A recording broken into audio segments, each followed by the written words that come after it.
Thank you for the introduction and for the invitation to present here today about the development of lipid nanoparticle formulations for the delivery of RNAi therapeutics. And what I'm going to try to do in the next 30 minutes or so is tell you a little bit about the path and the challenges which were associated with moving this delivery platform from sort of a basic concept to a therapeutic reality, as it now culminated in the successful phase 3 study of patisiran, and we'll talk a little bit about this as the first drug, which hopefully will enter the market soon. So just in case there are some investors in the room, some legal disclaimer that this presentation will contain potentially some forward-looking statements. And then I thought maybe for some of you who are not that familiar with the RNAi technology, just a quick introduction into the technology. It's a technology which allows the post-transcriptional silencing of potentially any gene in the genome. It's based on a discovery from Andrew Fire and Greg Mello, who received the Nobel Prize for the discovery back in 2006. And in a simplest way, it's utilizing, and we are utilizing this, is basically synthetic short interfering RNAs. These are double-stranded RNAs. They have about 19 to 21, 23 base pairs. And let's assume for a moment that the siRNA is already in the right location inside the cell. What happens is that the siRNA can engage with an enzyme complex called RISC, or RNA-induced silencing complex. It basically loads into this enzyme complex, and in the process of loading, one of the strands, the so-called sense strand, gets discarded from the complex, and what remains is only the so-called antisense strand, which is complementary to the target site on a target mRNA, which we are trying to target. The next step would then be to recognize the target site on the mRNA. This is guided by the enzyme complex, so the enzyme complex helps basically the antisense strand to find the right target. Once the target is found and the antisense strand hybridizes to the target by Watson-Crick base pairing, the enzyme complex has a nuclease activity, and it basically can cleave the mRNA target. The nice thing is that the antisense strand remains within the enzyme complex. That means it can actually go back and do this over and over again and basically silence as a single molecule or single enzymatic single antisense oligo in the enzyme complex can silence many different or many multiple mRNA molecules. So I don't think for this audience I need to talk much about the delivery challenge of a new therapeutic modality, but for us it was mainly really to think about, okay, what's the journey look like? Where do we need to get the siRNA? And we have, for the most part, and particularly for the talk of today, we are talking about liver-directed siRNAs. So we have to first get, obviously, our siRNA after systemic administration. We have to get them to the right tissue. In case of an siRNA, it doesn't only have to get to the right tissue, but also has to actually enter the cells. In our case, this would be hepatocytes. Once the siRNA has entered the hepatocyte, it's not quite done yet. It actually has to traffic to the compartment where this enzyme complex is located. Happens to be in the cytoplasm, not in the endosomal compartment. So basically, the siRNA has to make its way. I'm trying to get a pointer here. Through the cell into the right compartment where this enzyme complex is located. Now, the enzyme complex has also evolved to recognize double-stranded RNA. So if we make changes to our siRNA, we have to keep in mind that it should still be recognized by the enzyme complex. So those were, in a nutshell, the challenges we were facing, and we have tried many, many different delivery technologies throughout the history of Alnylam, and ended up with two technologies which we were able to develop into clinically validated delivery platforms. And I'm going to show you the two platforms here. On one hand, we have lipid nanoparticles. Now, I recognize, our schematic representation of lipid nanoparticles looks by far not as nice as the ones you have. So, sorry about that. I wish we had something like this. But imagine it's the same thing. It's just a little bit simpler representation. So the siRNA is encapsulated in the lipid nanoparticle. It's a multi-component lipid system. It basically forms during the formulation process spontaneously. One other important thing to mention here, and that was one of the criteria we were looking for, this delivery system is designed to very efficiently deliver the siRNAs to hepatocytes in the liver. It has to be administered via IV infusion. And so we also thought it would be nice to have another maybe complementary, a little bit simpler system. And we rationalized it may work if we utilize the targeting ligand, which specifically targets the siRNAs to the liver hepatocytes, and make a single chemical entity, as shown here. So it actually worked out when we designed the targeting ligand, which contains N-acetylgalactosamine residues, multivalent, so 3 actually in this case. And this ligand, this scaffold, can be covalently connected to the siRNA, and so you have a single chemical entity for delivery. And the nice thing about those things is, as you can imagine, it's a lot simpler to characterize, to analyze, to synthesize. It requires, though, extensively chemically modified siRNAs. So this technology would not work if you just take an unmodified siRNA at all. So that was something which I think made this technology to lag a little bit behind the lipid nanoparticles, because we really had to figure out how to modify the siRNA to make them fit for the journey. This is a technology which can be administered subcutaneously and really has emerged, I think, as our preferred delivery solution for liver-delivered siRNAs so far, mainly due to its simplicity and also the further improvements we were able to make over the years. But I think for today's presentation, I'll focus on the still very exciting lipid nanoparticle technology and show you how we got to the point where we are today. Just quickly, a snapshot on the clinical pipeline, the clinical development pipeline.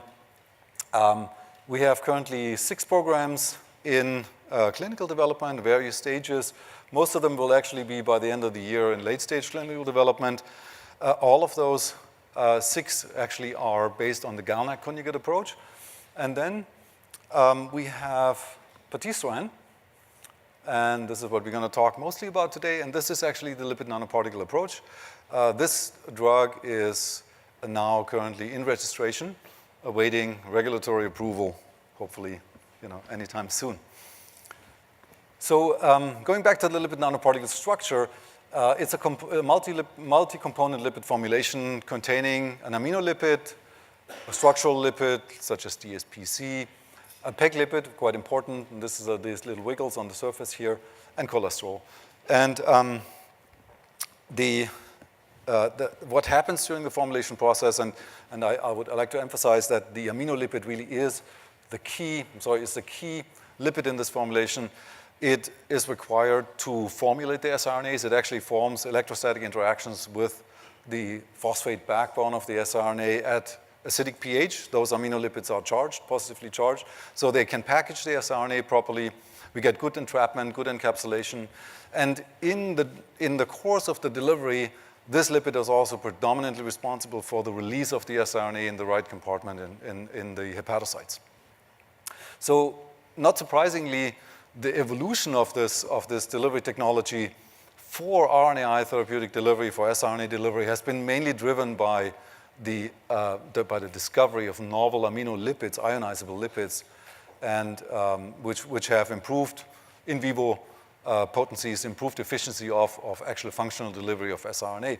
And I tried to list a little bit sort of the steps, the way we look at the steps for the lipid nanoparticles developed at Alnylam and collaborators. We started with a first-generation LNP that contained the lipid. You can see the structure here, DLN-DMA. With this lipid, we were able to achieve a human proof of concept. I'll show you the data in a moment. But it was really the development of the second-generation LNP which allowed us to develop patisiran and bring it all the way through the clinical development.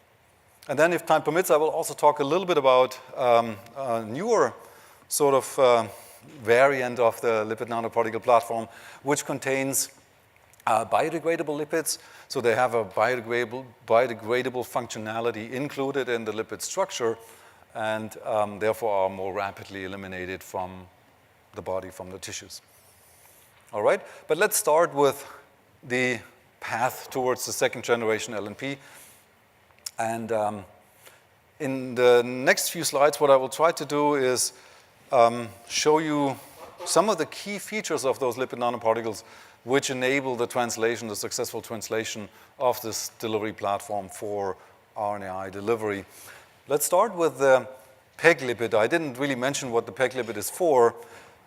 Most of you probably know. It's a lipid which contains a 2,000 molecular weight PEG unit, which protrudes into the exterior from the particle surface into the aqueous exterior. It has a lipid anchor of various length here. We are typically using a C14 PEG, but there are other PEG lipids available, C16, C18, and so on. Now, we were interested to find out how quickly actually does the PEG lipid get released from the particle surface after you inject it into an animal. And that you can see here, and it's actually a comparison of all those three lipids, and only the PEG C14 does depart and does get released from the particles quite rapidly. You can see here and this is in vivo. This is basically sampling the plasma, separating everything. It's radiolabeled, and then finding out how much of the PEG lipid is associated with the LNP and how much is free. Free means exchange to plasma proteins. And so what you can see here is about 80% or so get released within the first 2 hours. And the reason why I show this here is we believe that this is actually one of the important features of the lipid nanoparticles, that they have the PEG lipid importantly as a steric shield, so that the particles actually remain particles and don't aggregate and basically crash out as long as you keep them in a vial. But it is a PEG lipid which is designed to come off the particle relatively rapidly after injection into the bloodstream. And we found that this is actually quite important. And maybe the next slide explains this a little bit. We were looking into the molecular mechanisms which allow us to efficiently target hepatocytes. And what we found is that there's actually a lipoprotein called ApoE, or apolipoprotein E, which we found is quite relevant for the efficient targeting of lipid nanoparticles to the liver. On the graph on the left, you just see a situation in the wild-type mouse, good activity at a 0.2 milligram per kilogram dose of siRNA here in this case. Here you see basically knockdown, 90% knockdown or so in this particular model at the dose given. And it doesn't matter whether you add any exogenous ApoE to the formulation or not. But look at the ApoE knockout mice. In the knockout mice, you have, without any exogenous ApoE, you basically lose all the activity of the particles at this particular dose of 0.2 mg per kg.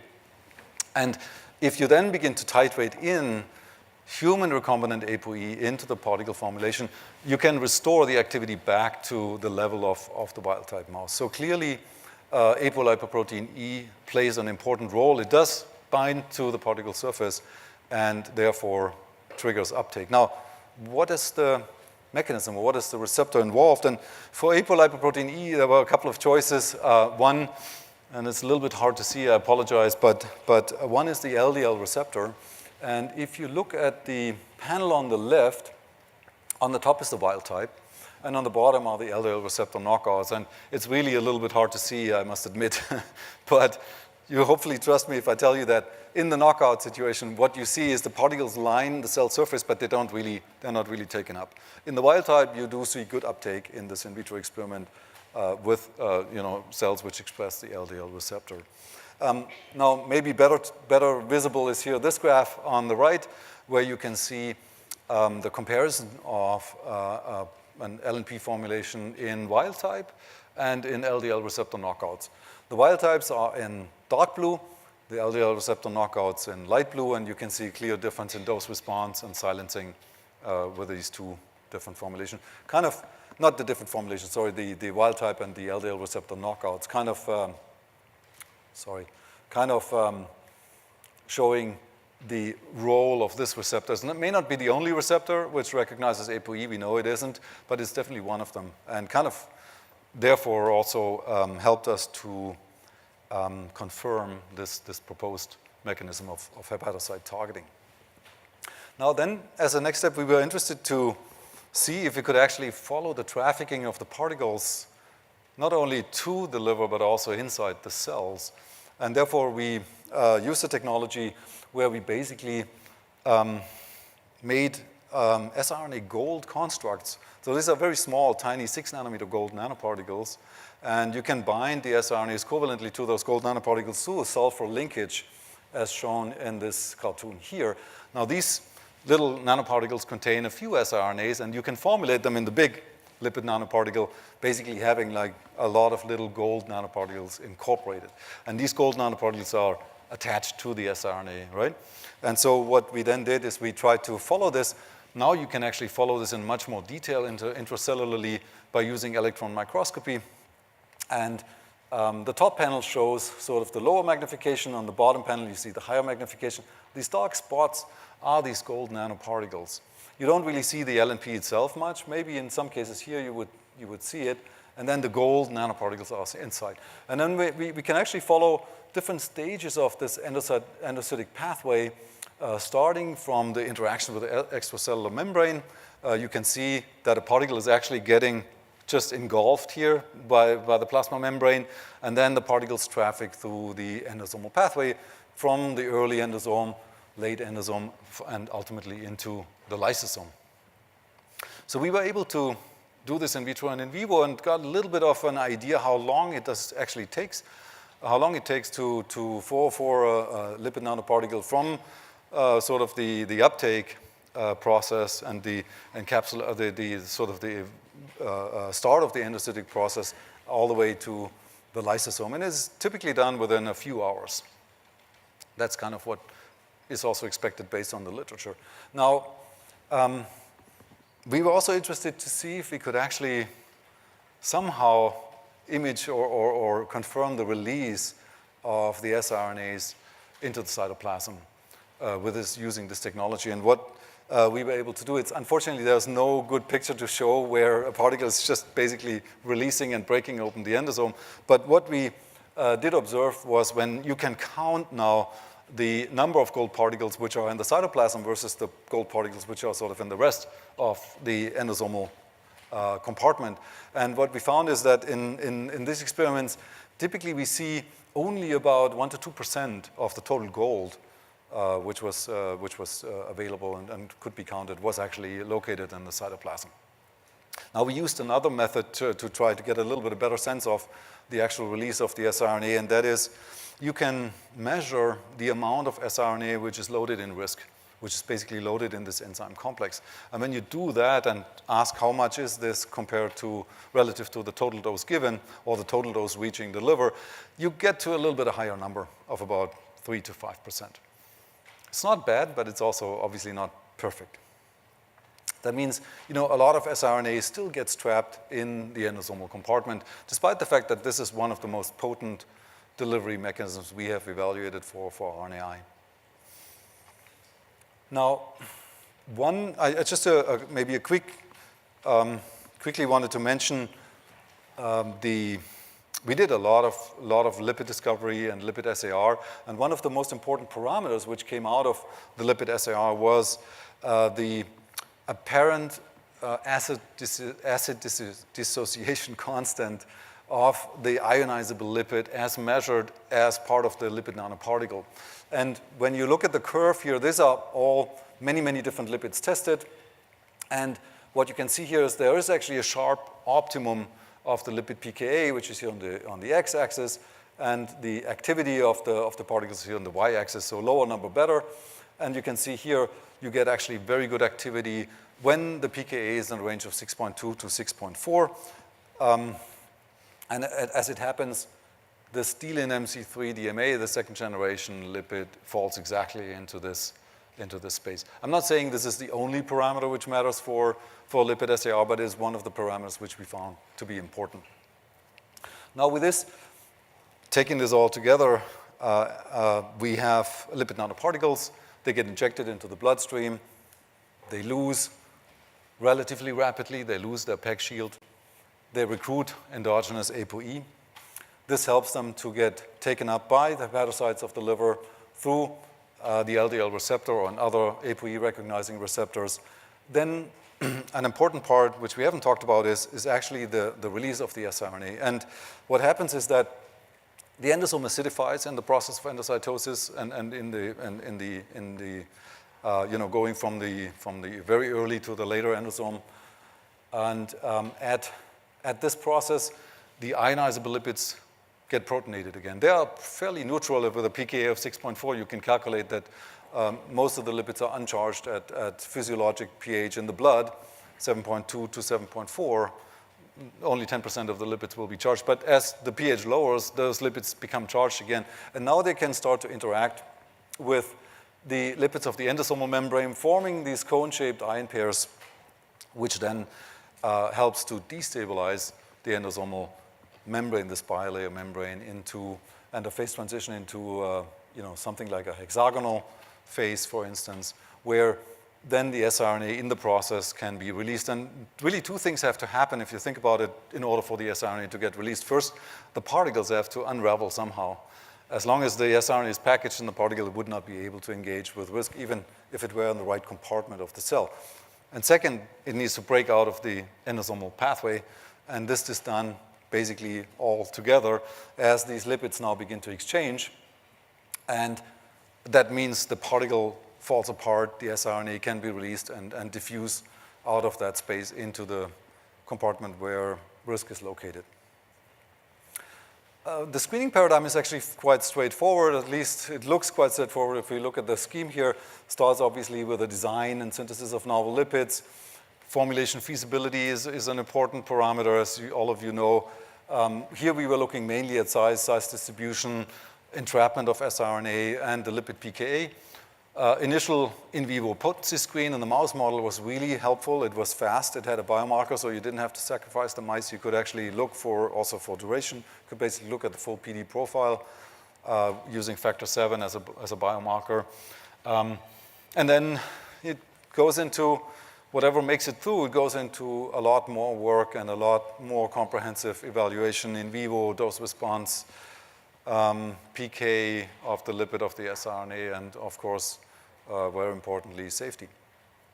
And then, whatever makes it through, we looked for translation to higher species. That's in a nutshell was really the screening paradigm for the lipid discovery. And using the screening paradigm, and I don't know how many lipids I think it was around 300 plus lipids which were screened in this effort. We found we were able to basically go from this first generation LNP, which I showed you before, D-lin DMA, has a dose response in the mouse model. You can see here the very nice dose response, but the ED50, if you look at 50% knockdown, is at about 1 milligram per kilogram of siRNA. And when you look at the second generation D-lin MC3 DMA, dose response is shifted to an ED50 of about 0.01 milligram per kilogram. So it's a 100-fold improvement in potency. And that was really necessary for us to think we are ready now to move this back into the clinic. Now, speaking of the clinic, how did these particles translate? And this was really something nobody was able to predict. And this is data. We were fortunate enough to actually have a comparison now of the first generation and the second generation LNP in human clinical trials and phase 1 trials. Here, the target we are knocking down is TTR, transthyretin. It's a target involved in TTR amyloidosis. And but let's look at the data. We look at the dose response here, and this is very hard to see. But trust me when I tell you that the highest dose here, sort of in this amber color, is 1 milligram per kilogram, and we saw about roughly 40% mean knockdown in those healthy volunteers. That's obviously not good enough if you need to knock down the target fully, or almost completely. And but it was important. It showed us at least it's possible. And the mouse actually was not such a bad predictor. Remember, ED50 in the mouse was 1 mg per kg. So it wasn't so far away. And so we were anxious, obviously, to see how the second generation would perform. And this is the data. This is patisiran. It contains this new lipid MC3. And dose response here is starting at 0.01 mg per kg, that's somewhere up here. And the 3 dose levels which are giving very nice knockdown are 0.15, 0.3, and 0.5 milligram per kilogram. And now we see greater than 80% knockdown for this target, and a very nice profile, actually. So that's what the second generation was able to do for us, and we were really happy to see this translate into humans. And since we're on the topic, I really couldn't resist to share, probably many of you have seen it, but I couldn't resist to share some of the Apollo phase 3 data for patisiran. So that's basically that formulation, having MC3 as a lipid, the same TTR siRNA as you saw on the previous slide. This is the serum TTR knockdown in patients now, about 250 patients or so. Actually, some on placebo. You can see placebo up here. And those patients in the blue line, those are the ones which received patisiran. About 80+% knockdown across the time span of 18 months. Really also important for us to see, and it's not something you can take as a given, is that actually you maintain this level of constant knockdown over this extended period of time. And we were not able to predict this after a single dose study, obviously, and that was very good to see because it means there's no tachyphylaxis and there doesn't seem to be any effect after chronic dosing, which would affect the efficiency and the ability of this formulation to deliver the siRNA to the right place, which was really, really important to see for us. And 18 months, it's dosed every 3 weeks. That's quite a few doses. Now, the actual excitement came, we kind of knew that we would get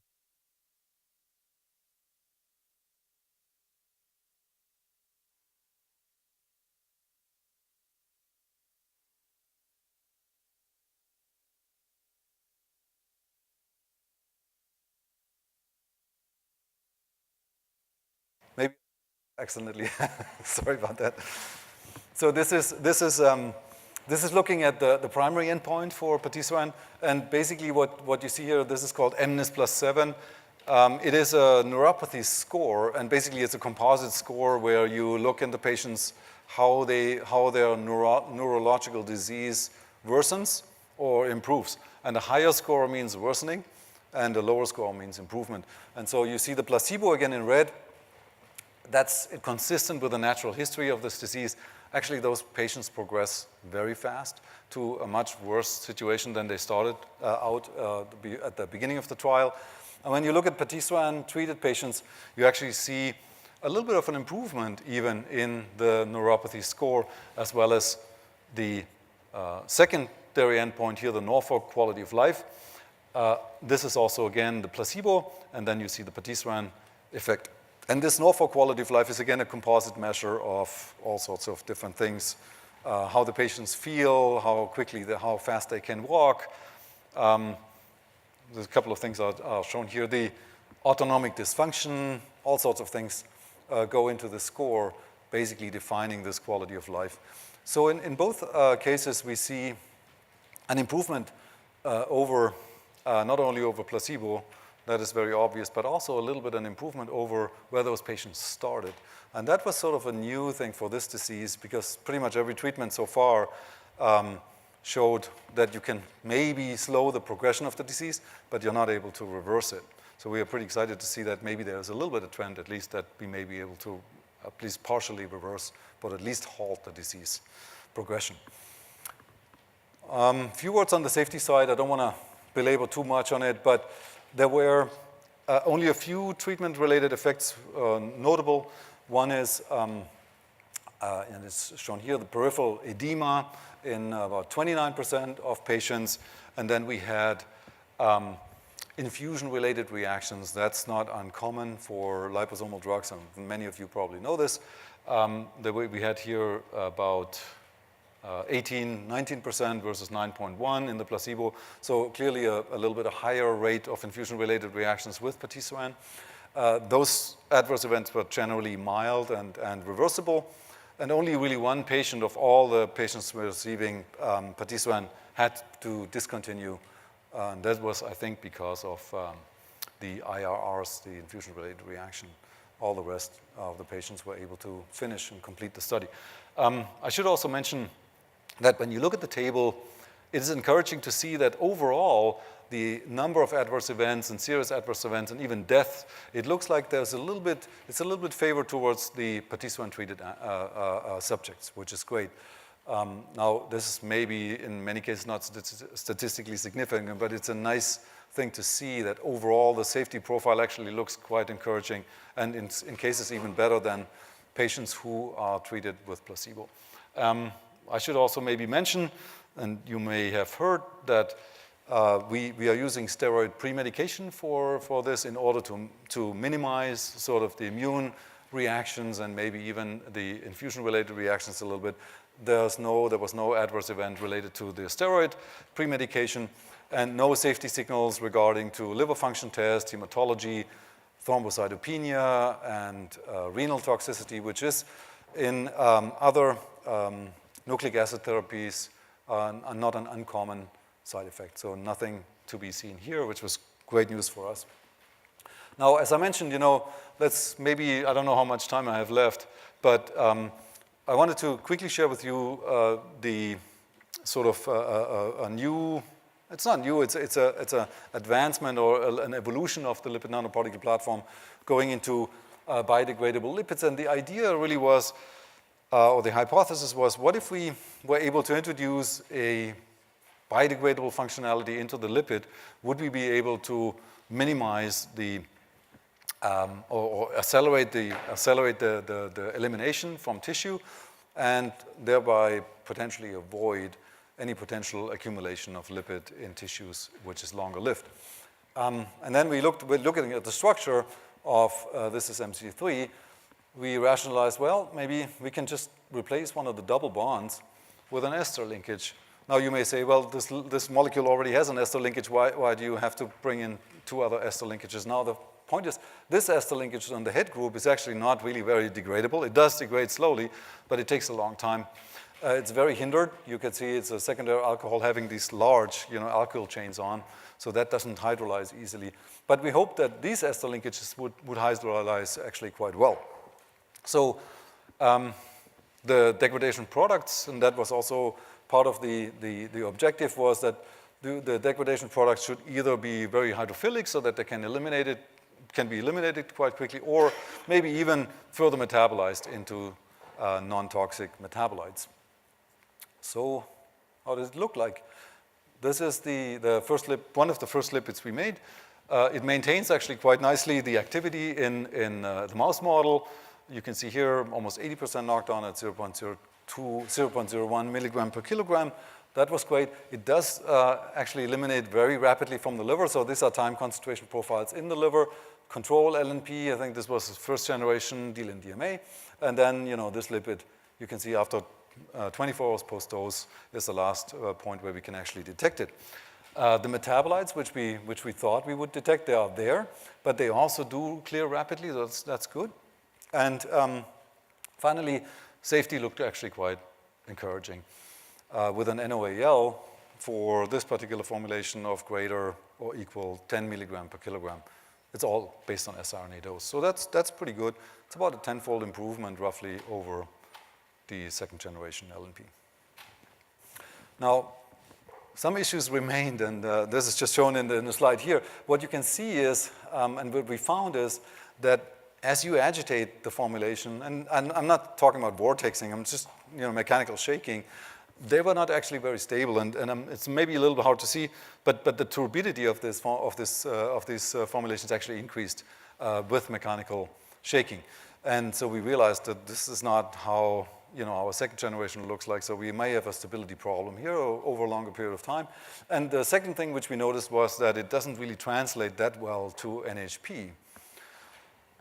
That's not an uncommon thing to have trouble of any of those particles, at least from our experience, that the species translation is not always a straight line.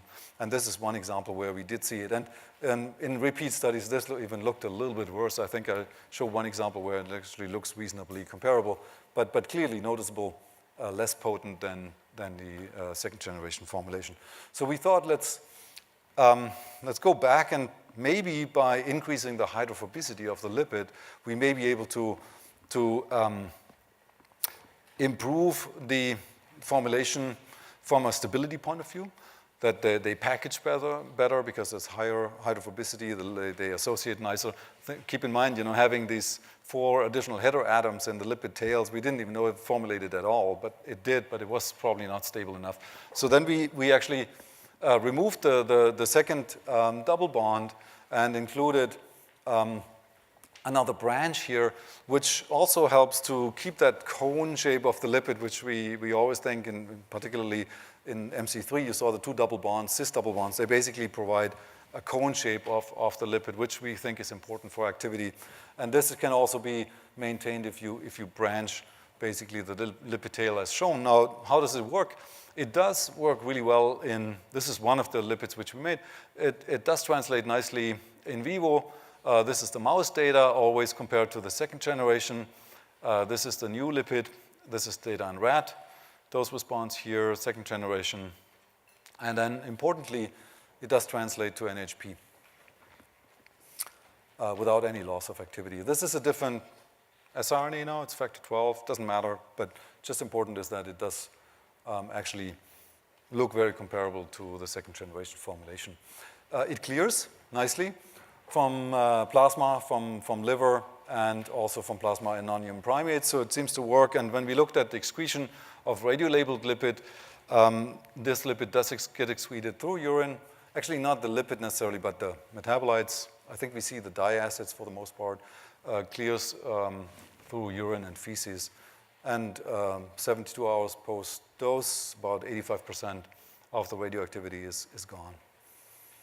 So that was exciting to see. We were happy to have this sort of third generation, if you want, of LNPs. But as to summarize, I thought maybe share with you some of the key learnings which we had as moving such a novel platform with a novel therapeutic modality and sort of a novel carrier system from the early discovery all the way through clinical development. And those may all seem pretty trivial, but I still want to share them with you. One of the first things is, and we learned it the hard way, is you really have to have in-house expertise pretty much across the whole spectrum of things you want to do, whether it's on lipid discovery side or on the formulation, on the screening paradigm. You have to have these expertise in-house. You can't really rely on things which are outside. And don't get me wrong, we had great collaborators, and I'll thank them at the end, but it's important to, if you take it seriously, to have these capabilities in-house. At least for us it was. We found it was really helpful actually to have slowly to build this understanding of how those particles actually work. And that wasn't something which came quickly, but it kind of evolved over time, because that helped to drive the understanding which we had, but also drive some of the SAR on the lipid discovery side. And I think I showed you a few examples, the ApoE mechanism, the interaction of the lipid nanoparticles with the plasma components, the intracellular trafficking and endosomal release, and so on. Now, that's also obvious, but was for us a really tough learning. Sometimes you have a great system which works in rodents, and it doesn't mean that it will work in non-human primates. That was really one of the things which we realized. That means you can't automatically just by doing the screening in rodents. Actually, it may end up when you don't go in non-human primates, you may end up actually redoing everything once you go into NHP and lose the activity there. And then ultimately, not ultimately, but CMC challenges. I'm in discovery. You don't really think about CMC when you discover a new modality, but I can tell you our colleagues in process sciences and analytical sciences, the complexity of a formulation which contains an siRNA molecule, double-stranded RNA, which is already pretty complex, together with a multi-component lipid system is actually massive. And that took a long time to make sure that we can manufacture it under GMP conditions, reproducibly, that we understand the shelf life, the stability of the components. So that was a really massive undertaking. And then I think, as I showed you, at the end of the day, there's really no substitute to learnings from the clinic. And we were really fortunate that we had the chance to compare the sort of, and follow the evolution of the lipid nanoparticles through human clinical trials. And I showed you, it's only a snapshot of the data, but I showed you the data of TTR01 and TTR02 with the two different generations of lipid nanoparticles in humans, and understanding that translation, being sure that your models are actually reasonably predictive was really key for us. I think I'm going to stop here. We talked about all this and end with thanking many people. And it's obviously, it was a long journey, and I was trying to think, how do I actually even put everybody on the slide? It's impossible. At the end, from our company, pretty much everyone was involved in one or the other stage across the entire company. From the early discovery, research, to early development, process sciences, manufacturing, clinical, regulatory, pretty much everyone. But I wanted to thank the LNP delivery team. This was the team which was involved in the early discovery phase of the lipid nanoparticles, which made it to patisiran. The patisiran program team itself, which actually took this asset and moved it all the way through clinical development.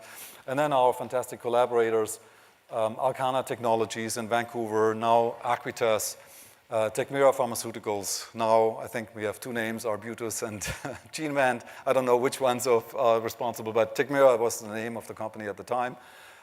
Peter Cullis and his lab at UBC, and the Marino Zerial group in the Max Planck Institute in Dresden. And then, lastly, I think it is really important to acknowledge the patients and the volunteers and their families, investigators, study staff, and everyone who participated actually in the clinical trials of this very, very new modality, both from a therapeutic modality point of view and also from a nanocarrier point of view. Without those brave folks, none of this would have been possible. So with this, I would like to thank you for your attention, and I'm not sure if we have time for questions.